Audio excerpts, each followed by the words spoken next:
Bonjour tout le monde, nous allons voir comment partager un classeur Excel à plusieurs personnes ou bien entendu travailler à plusieurs personnes sur ce même classeur.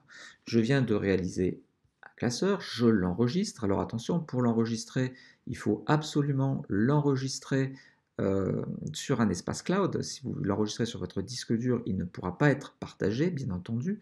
Donc quand vous enregistrez sous, et dans le sous, bien sûr, il faut enregistrer soit sur OneDrive, soit sur Google Drive, soit sur un autre espace cloud, celui que vous voulez, l'essentiel étant que l'outil ne soit pas, enfin l'espace de stockage ne soit pas votre ordinateur. Il faut que ce soit un espace distant. Une fois que vous avez enregistré ce fichier à un endroit bien précis, à un espace distant, eh bien, il vous suffit tout simplement de cliquer sur le bouton partager ici, qui va vous permettre de partager directement avec certaines personnes votre fichier. Ce fichier pourra être partagé, si je l'ouvre ici, directement avec des noms ou des emails de personnes. Là, si j'ouvre la liste, on va pouvoir indiquer si la personne peut modifier, si elle peut seulement regarder, et si on interdit le téléchargement, c'est-à-dire qu'elle va regarder mais ne pourra pas télécharger. Voilà, donc on va du droit le plus élevé au droit le moins élevé. Ici, on ne peut que regarder, ici, on peut regarder et télécharger, et ici, on va pouvoir modifier les données en temps réel, ce qui permet comme ça de travailler à plusieurs sur un même classeur.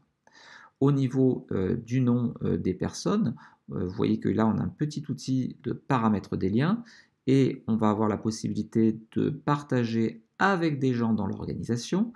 Ici, moi, comme c'est un compte universitaire, je n'ai pas le droit de partager avec tout le monde, donc de récupérer un lien et de le partager avec la France entière ou le monde entier.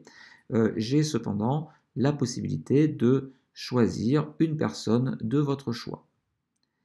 Là, en mettant une personne de votre choix, j'ai la possibilité de partager avec des gens qui ne sont pas dans mon organisation.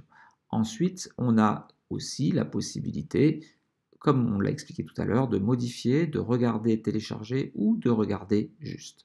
Une fois que l'on applique ce téléchargement, on va copier le lien et ce lien pourra être communiqué à travers un mail par exemple, ou bien si on a mis le nom de personne, on peut ici ajouter un petit message, il y aura une notification qui sera poussée vers le mail de la personne qui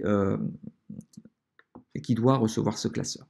Voilà, j'espère que cette petite vidéo vous aura plu, qu'elle vous permettra ainsi de partager les documents plutôt que de les envoyer en pièces jointes dans un mail.